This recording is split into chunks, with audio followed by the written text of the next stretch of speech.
So we have a question from a viewer in, as he puts it, prestigious West Bloomington. Where I grew up. Yeah, so there you go. There you go. It wasn't prestigious then, but well, prestigious West Bloomington is also the home of my former colleague Paul Anderson from Anderson Lakes, and also if you look far enough back. Well, anyway. This viewer is concerned about MNsure, and he wants to know if there's any chance of getting rid of it. He's got a long, complicated, sort of depressing story about his interaction with MNsure, which we won't necessarily go into here since we probably can't resolve that. But we do have a couple other questions from viewers with concerns about premiums, responsiveness, website issues, etc. I'm sure you folks have heard these questions. Let's talk a little bit about MNsure and what, if anything, might happen this session. Who wants to take a run at that first? Well, let me just jump in and say I've heard a lot. Your viewers, right? I've heard a lot from my constituents. It is a problem. I'm not, to be honest, too sure that we can do a whole lot. There are federal laws that are now constraining our ability as a state to act and try to address these things. I think there are solutions. We've got some ideas. We're going to try to propose them. They would require waivers, but I think that we have to find ways to I think, provide more flexibility to consumers, give them more choices. And I think there are ways to do this, but I think right now the challenge is that we've got such burdensome regulations. It's just very hard to try to negotiate through this and figure out, well, how can we do this that's going to help people find their insurance that's more affordable and still meet their needs. So I don't know. I'm skeptical that we're going to really see much done this year. I'm hoping that we'll be able to get some change at the federal level and that as the state goes forward that we find some way to just free this thing up. I just feel like we're kind of locked right now and there's just not a lot of flexibility. Looking back, first of all, it's a federal law. And Minnesota had the option of either going with the default federal plan or designing one of its own. So I think the right path was designing our own.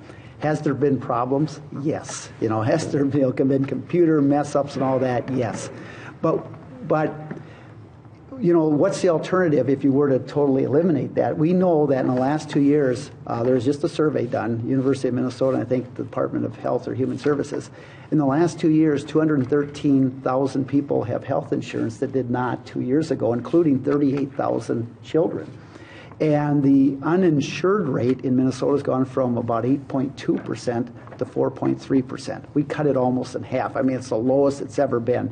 And we know when folks have health insurance that our economy's better because they miss less at work. We know that students in school, they have health insurance. They miss less school. They're more productive. We also know that one of the major reasons for bankruptcy is when people don't have health insurance and they have this huge medical expense. And so, there's those on one side that said it's just perfect and they're wrong, and there's those that say it hasn't done anything, we should totally abolish it. I think they're wrong. I do think we need to look at what are the problems, and if it's a major overhaul, let's majorly do that.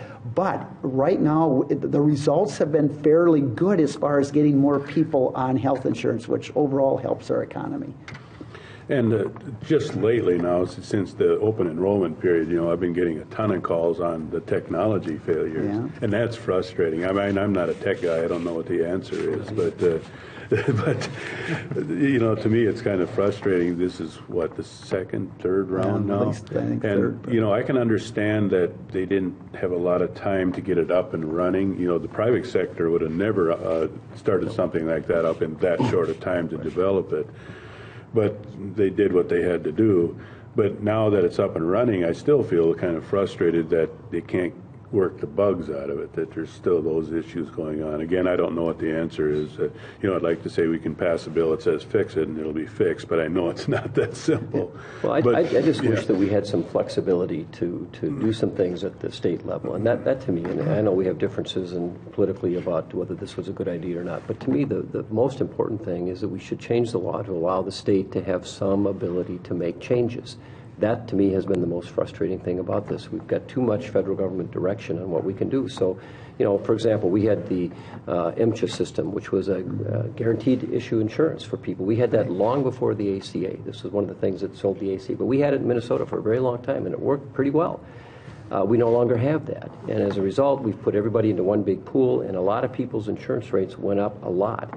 Well, I've thought, well, why can't we reinstate that? Why can't we do it? Well, we can't without a waiver from the federal government. So there are things like that you think, well, we could try and experiment with a few of these things, except our hands are tied. So I'm hoping that we'll get a chance to take some of this back under the governance of the state and make some changes that make sense. And it's a complicated issue. I believe we need more of a market, but I think the state ought to be more in control, and that to me has been the worst thing about the federal law.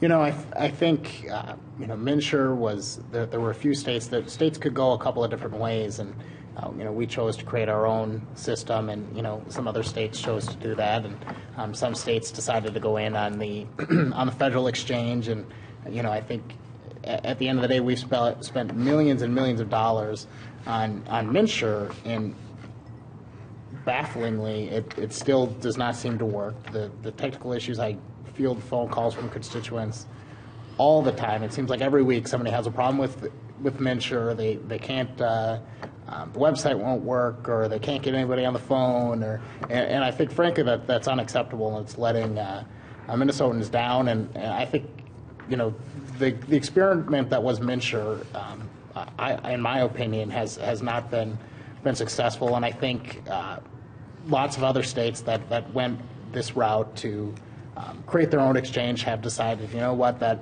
was a mistake, and have gone in on the federal exchange. And I think that would be the most efficient thing, I think, to do for Minnesotans. Well, I don't think we're going to solve the MNsure/ACA/healthcare issue tonight, but Maybe not. How long do you have? I appreciate the phone call from our viewer, because I think he has highlighted It's a big issue. It's a big issue. concerns. Yeah. Yes.